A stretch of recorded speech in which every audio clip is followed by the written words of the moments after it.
Welcome back to the new video. उम्मीद सब लोग खैरियत से होंगे।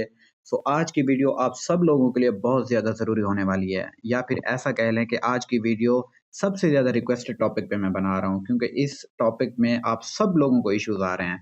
वीडियो स्टार्ट करने से पहले आप सब लोगों से रिक्वेस्ट है कि क्रिप्टो जनरल यूट्यूब चैनल को सब्सक्राइब कर लें और टेलीग्राम चैनल को भी मस्ट मस्ट ज्वाइन कर लें। टेलीग्राम चैनल का लिंक मैंने यूट्यूब वीडियो के डिस्क्रिप्शन में दिया हुआ है, वहाँ से ज्वाइन कर लें, या फिर आप इस क्यूआर कोड को स्कैन करके भी टेलीग्राम चैनल को ज्वाइन कर सकते हैं। तो चलिए वीडियो स्टार्ट करते हैं। आज की वीडियो में हम देखेंगे कि हम कैसे खुद को एक्सचेंजेस के सिंबल जिसे कहते हैं अकाउंट आपका इनएलिजिबल हो जाता है जब एक्सचेंज में, तो हम कैसे खुद को प्रिवेंट कर सकते हैं, यानी कि कैसे हम अपने अकाउंट को इनएलिजिबल होने से बचा सकते हैं।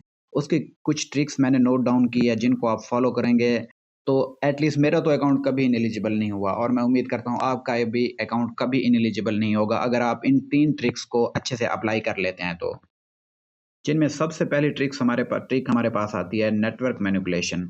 नेटवर्क मैनिपुलेशन ये है कि जब आप एक अकाउंट क्रिएट कर रहे हैं, तो अगर आप मल्टीपल अकाउंट क्रिएट करना चाहते हैं तो कभी भी सेम आईपी एड्रेस वाला नेटवर्क कभी भी यूज़ ना करें। और वाईफाई तो आपने बिल्कुल भी यूज़ नहीं करनी। अगर आप वाईफाई यूज़ करेंगे तो आपका अकाउंट वैसे ही इनएलिजिबल कर देगी एक्सचेंज। एक्चुअली में होता ये है कि एक्सचेंजेस के पास जब आप अकाउंट बनाते हैं तो आपकी आईपी एड्रेस उनके सर्वर पर चले जाते हैं। तो जब आप एक नया अकाउंट बनाते हैं उसी आईपी एड्रेस पे, तो एक्सचेंज को ऑटोमेटिकली पता चल जाता है और वो आपके दोनों पुराना और न्यू दोनों अकाउंट इनएलिजिबल कर देते हैं। तो सबसे ज़्यादा गलती ये लोग करते हैं, और समटाइम्स लोग ये भी करते हैं कि वाईफाई पे मल्टीपल अकाउंट्स बनाते हैं। भाई सीधी सी बात है, अगर आप वाईफाई पे मल्टीपल अकाउंट बनाओगे तो एक्सचेंजेस आपको वैसे ही डिटेक्ट कर लेगी और आपको इनएलिजिबल कर देगी। सो फर्स्ट ट्रिक ये है कि आपने नेटवर्क मैनिपुलेशन कभी भी नहीं करनी है। आप अगर मल्टीपल अकाउंट्स क्रिएट कर रहे हैं तो आपने एक अकाउंट एक ही नेटवर्क पे क्रिएट करना है। अगर आपने दूसरा अकाउंट कर भी रहे हो, मल्टीपल आपने करना है अगर, तो आपने नेटवर्क को एटलीस्ट चेंज करना है। अच्छा, इसके अलावा जो हमारे पास सबसे इम्पोर्टेंट जो दूसरी ट्रिक है जिसको सब लोग इग्नोर कर देते हैं, वो है डिपॉज़िट पाथ। अच्छा, मैंने यहाँ पे लिखा है दूसरे पॉइंट में, deposit path should not be same. मैं आपको एग्ज़ाम्पल देता हूँ। सपोज़ आपने बिटगेट या गेट.io पे कैंडी ड्रॉप इवेंट जॉइन करना है। अगर आपने बिटगेट पर कैंडी ड्रॉप इवेंट आपने जॉइन किया है, आपने एक अकाउंट बनाया था, पहला जो आपने फर्स्ट अकाउंट बनाया था, सपोज़ उसमें जो आपने डिपॉज़िट किया था वो आपने बाइनेंस के थ्रू किया था। तो नेक्स्ट टाइम जब आपने अकाउंट क्रिएट करना है, तो आपने अपना डिपॉजिट पाथ सेम नहीं रखना। इसकी सबसे बड़ी ट्रिक ये है, आपने ट्रस्ट वैलेट में चले जाना है, ट्रस्ट वैलेट का अकाउंट बना लेना है और ट्रस्ट वैलेट में अपने डॉलर डिपॉजिट कर देने हैं। वहाँ से आप डिपॉजिट कर सकते हो। आप वहाँ पे मल्टीपल वैलेट्स ऐड कर सकते हो। यहाँ आप एक्सचेंजेस के जितने भी आप अकाउंट बनाना चाहें, उतने ट्रस्ट वैलेट के अकाउंट बना लें और पहले डॉलर्स को ट्रस्ट वैलेट में ट्रांसफ़र करें और फिर ट्रस्ट वैलेट से आप बिटगेट में ट्रांसफ़र करें या गेट.io में ट्रांसफ़र करें, जिस भी एक्सचेंज का आप कैंडी ड्रॉप जॉइन कर रहे हैं। उम्मीद करता हूँ आपको इस छोटी सी ट्रिक की समझ आ गई होगी। आपने इसको बिल्कुल भी इग्नोर नहीं करना।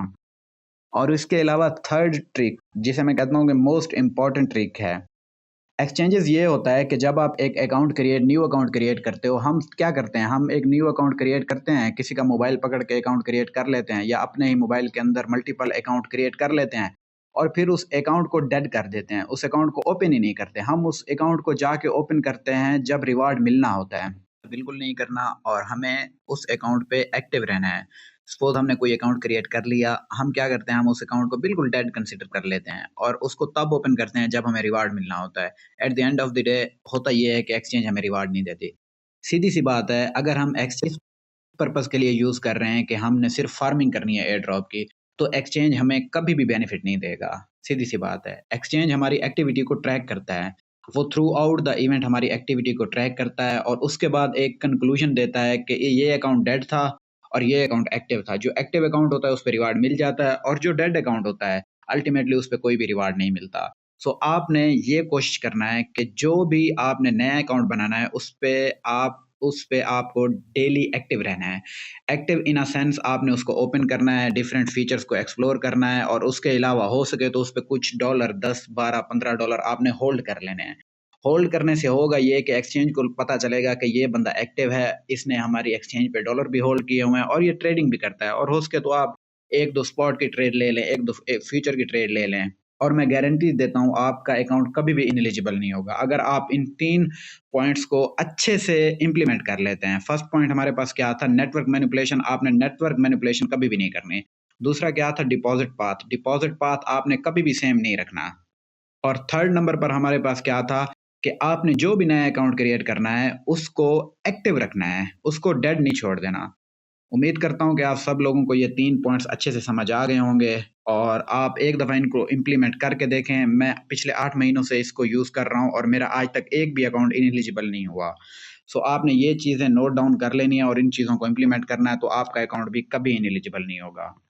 Thank you so much for watching the video.